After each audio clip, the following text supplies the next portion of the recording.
El siguiente segmento tiene contenido o opinión.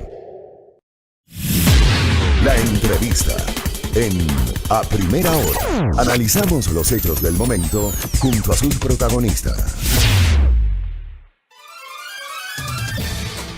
Muy bien, 7:30 en la mañana, gracias. Viernes, estamos cerrando la semana, estamos cerrando justamente, casi cerrando el estado de excepción, ¿no? Miren ustedes, el domingo se acaba el estado de excepción y el lunes ya tendremos una nueva realidad, de eso hablaremos justamente la próxima semana. Bueno, dejemos de lado esos temas, hablemos de la política. Y conversemos con un buen amigo, joven analista. Hemos tenido ya la oportunidad anteriormente de entrevistarlo presencialmente. Hoy lo hacemos de modo telemático. Algún internauta decía, imperdibles los hilos que suele escribir David Villamar. Bueno, vamos a trasladar esos hilos de las redes sociales a este espacio informativo. David Villamar nos acompaña. Bienvenido, buenos días. Buen día, Fabricio, ¿cómo estás? Muchas gracias por la invitación. Bien, David, muchas gracias. Gracias por aceptar esta invitación. Bueno, a ver, hagamos una valoración de esta semana. Esta ha sido una semana en la que evidentemente la noticia ha estado marcada por la definición del caso Sobornos. Yo creo que es la segunda noticia más importante del año después de la pandemia, por todo lo que implica aquello. Pero vamos a lo de fondo. ¿Cómo visualiza David Villamar la definición de ese caso y el contexto político y jurídico en torno justamente a esta resolución que marcó esta semana que está terminando el día de hoy, David? Creo que hay una frase para resumir lo que ha sido el caso Sobornos, es el sistema de justicia al servicio de los tiempos electorales. Yo me tomé la molestia de analizar datos del Consejo de la Judicatura al respecto de la duración de las casaciones. Entonces, separar la información en casos, por ejemplo, que sean comparables, que son todos los casos de instancia, digamos, de recurso de casación para lo que sea cohecho, concusión y peculado. Y organicé la duración de esos casos, que justo como digo, son los que puedes comparar con el caso Sobornos.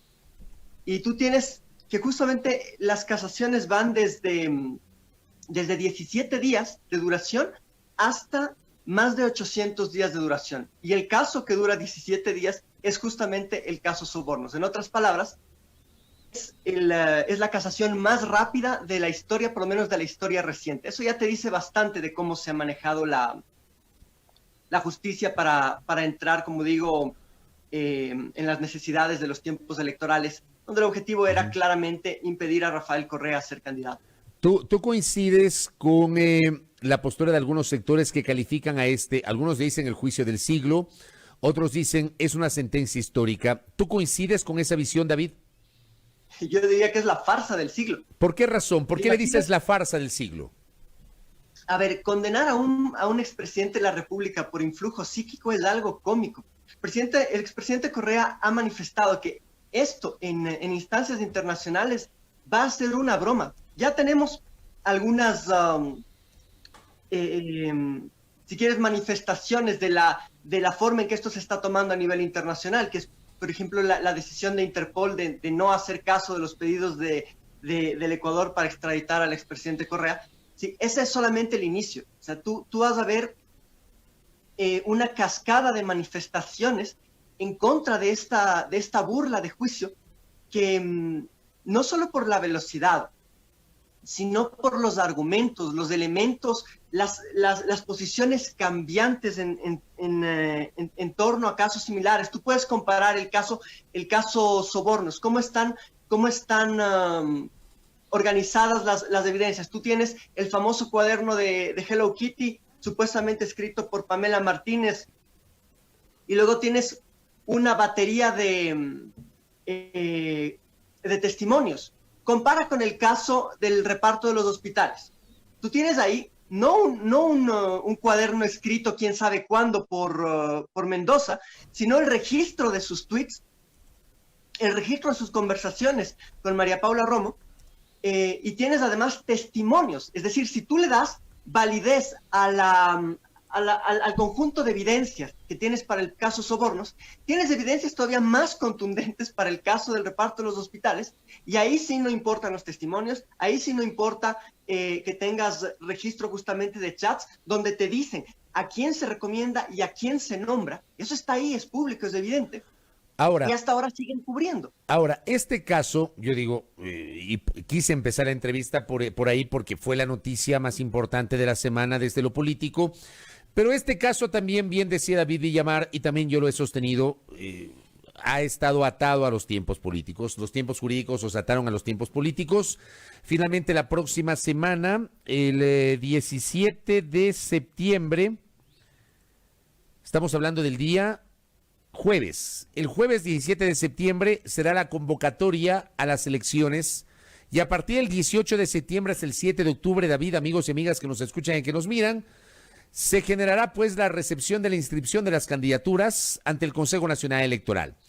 Lo ocurrido esta semana, David Villamar, ¿cómo reconfigura el panorama preelectoral con estos elementos que estoy señalando? La próxima semana la convocatoria y ya el inicio del plazo para la inscripción de candidaturas. Yo creo que los elementos de esta semana están atados también a algo que sucedió la semana pasada, que es la consecución finalmente de la famosa unidad de la derecha, que finalmente es una unidad forzada, porque por un lado tienes el retiro del candidato o de la candidata socialcristiana, el apoyo explícito de los socialcristianos al candidato Guillermo Lasso, ¿no es cierto?, al candidato banquero, y finalmente la eliminación del partido de Álvaro Noboa para que no interfiera en esa alianza. Por eso le llamo una alianza forzada. Eso dio una cierta imagen de, digamos, de un contraataque de la derecha, de una arremetida de la derecha que logró por primera vez su alianza en primera vuelta. Eso no se había dado nunca, por lo menos desde el regreso de la democracia no se había visto una alianza de derecha en primera vuelta. Eso denota claramente las preocupaciones de la derecha al respecto del fortalecimiento del binomio de la Revolución Ciudadana, ¿sí? Entonces, a esos elementos tienes que atarlos con lo que sucede esta semana, que es nuevamente si quieres, un revés para las fuerzas progresistas, con la sentencia en el caso Sobornos, que daría paso, una vez que se ejecutaría, a la descalificación del candidato Rafael Correa y a la necesidad de conformar un nuevo binomio, encontrar un nuevo compañero de fórmula para Andrés Arauz.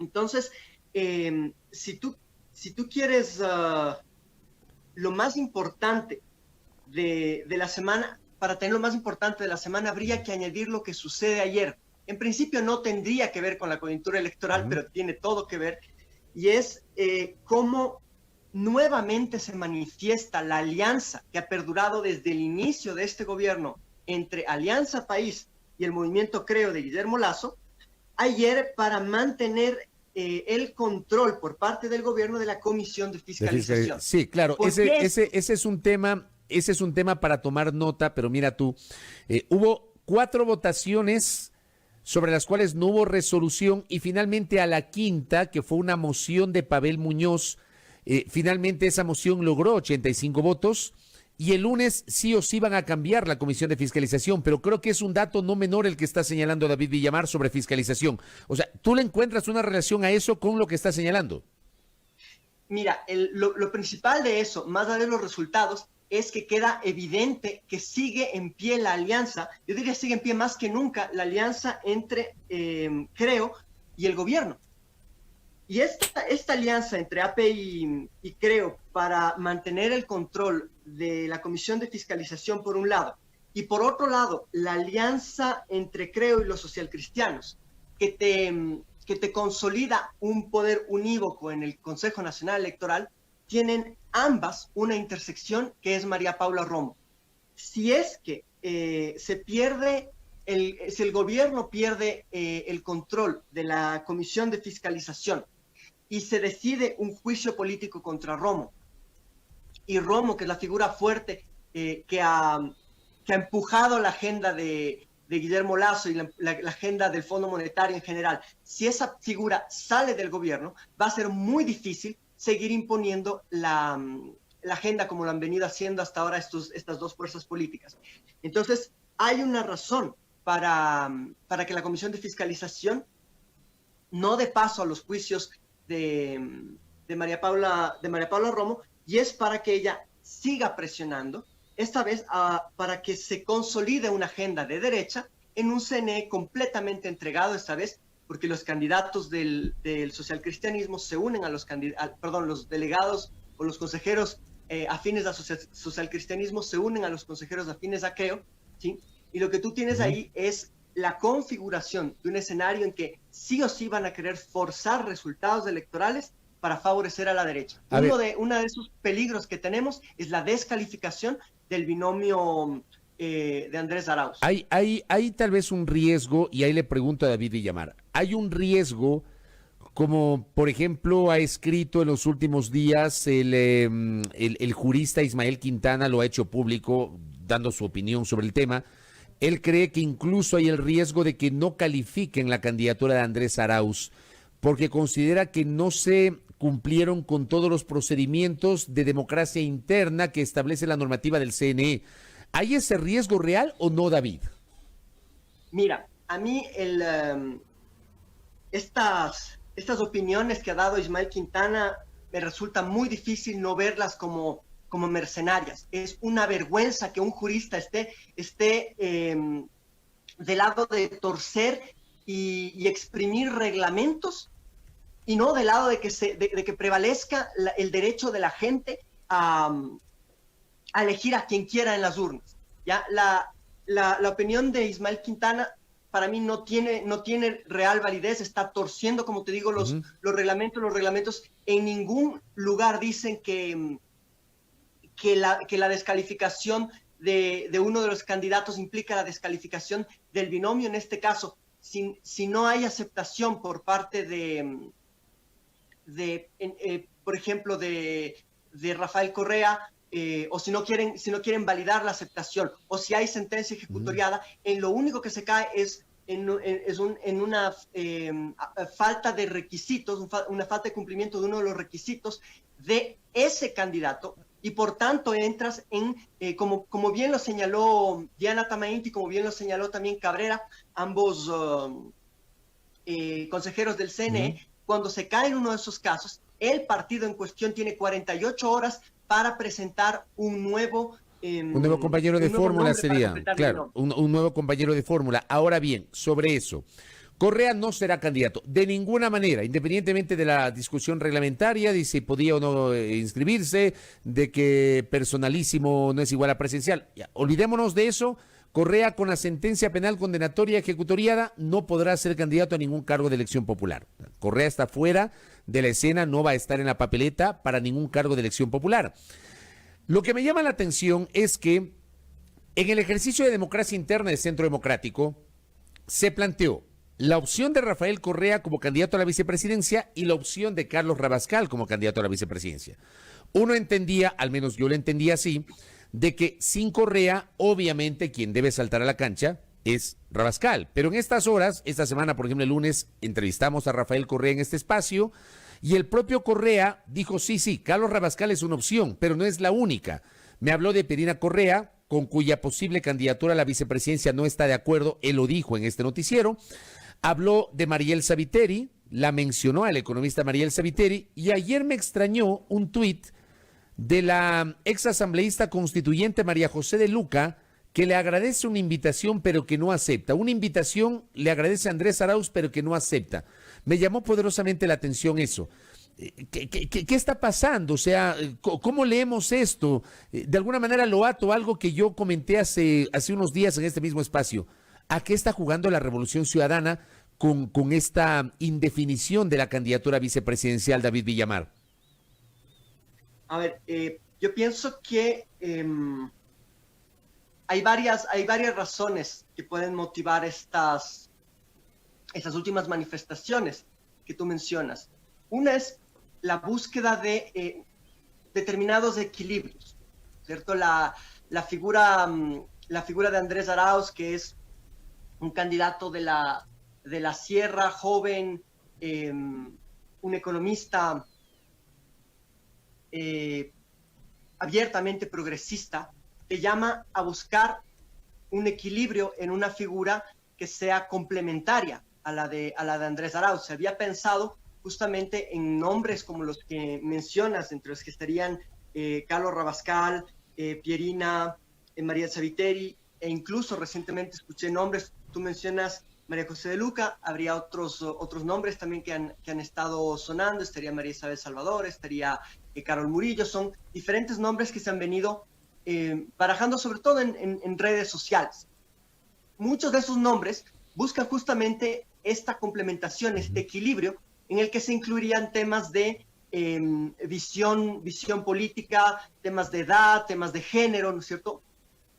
Eso es lo que te explicaría. Yo entiendo que justamente el que se haya nombrado inicialmente al binomio Arauz-Rabascal como posible reemplazo al binomio Arauz-Correa obedecía a que Carlos Rabascal es una persona, digamos, progresista de centro, que vino recorriendo el país en el último año y medio. Entonces se lo veía como una figura de mucho interés para aglutinar las fuerzas de unidad. Yo entiendo que ahora, si hay estos nuevos nombres, en la mayoría de los que mencionamos se está considerando a mujeres, como te das cuenta. Quizá la razón es justamente porque empiezan a ver que uno de los equilibrios que hay que considerar es también el equilibrio de género. Yo pienso que esos son los factores que han determinado el surgimiento de estos nuevos nombres. Correcto. Cierro la entrevista con David y ya habrá oportunidad de invitarte nuevamente para seguir analizando los temas de la política. Por el otro lado, a ver, tenemos por el un lado a Centro Democrático, que aglutina el denominado correísmo o Revolución Ciudadana. Por el otro lado, la derecha. ¿Le alcanzará a Lasso, como están las cosas, con el apoyo del Partido Social Cristiano? ¿Le alcanzará cuando además ha hecho un llamado público a que se integren Otto Sonnenholzner y Álvaro Noboa? ¿Le alcanzará con eso? Es muy difícil que le alcance a la derecha. Los errores de Lasso, desgraciadamente para ellos, se aglutinaron en torno al peor nombre posible. Lasso no solo carga con su bagaje de banquero, sino que a eso, o sea, antipopular, sino que además se le suma un conjunto de errores políticos. Primero, el haber gobernado con Lenín Moreno, eso está claro para todo el mundo. Solo veíamos al inicio de esta entrevista la alianza con AP para preservar el control de la Comisión de Fiscalización. Súmale a eso toda la agenda económica que ha impuesto Moreno, ha sido apoyada por Lasso, ¿sí? Más la agenda del Fondo Monetario Internacional. Todo eso le ha costado. A eso súmale los errores político-electorales de Lasso. Tienes solo en los últimos meses un intento desesperado de Lasso por atraer el voto de los jóvenes. Entonces tienes Lasso con bielas, Lasso con gorra, Lasso con discurso millennial, ¿no es cierto? Es viernes y el cuerpo lo sabe. Yo arreglo el país en 100 minutos y demás declaraciones demagógicas. Y por último, el famoso ya que chucha, ¿no es cierto? Todos esos errores te configuran en torno a Lasso esta imagen del político desesperado, perdedor, y ahora tienes las fuerzas de derecha aglutinándose en torno a ese nombre. Ayer circulaban resultados de una encuesta que no se ha hecho pública, pero que se movió desde diferentes fuentes de información que coincidían. Es una encuesta llevada a cabo por la derecha, que consideraba ya la unidad PSC, creo, que consideraba ya a Álvaro Noboa fuera de la contienda y que consideraba también a Rafael Correa inhabilitado. Y pese a esas condiciones, tú tienes un binomio de Andrés Arauz con 33%, en segundo lugar a Yacu con 17% y en tercer lugar la Alianza Social Cristiana, creo, con 12%. Entonces, es una alianza que pudo parecer novedosa en un inicio, pero no pega ni con goma, porque Lasso no es un candidato que despierte las pasiones socialcristianas. Muchos de los votos socialcristianos se están yendo o bien con el binomio Andrés Arauz o bien con Isidro Romero. del mismo modo, hay votos anticorreístas que no se están yendo con Lazo porque los ha decepcionado terriblemente por su cogobierno con Moreno, y lo que están haciendo es yéndose, por ejemplo, con Lazo, que ha escogido un binomio abiertamente anticorreísta. Entonces, la derecha está ante un grave dilema de que electoralmente no pega, y es por eso que están desesperados para torcer las elecciones desde lo administrativo.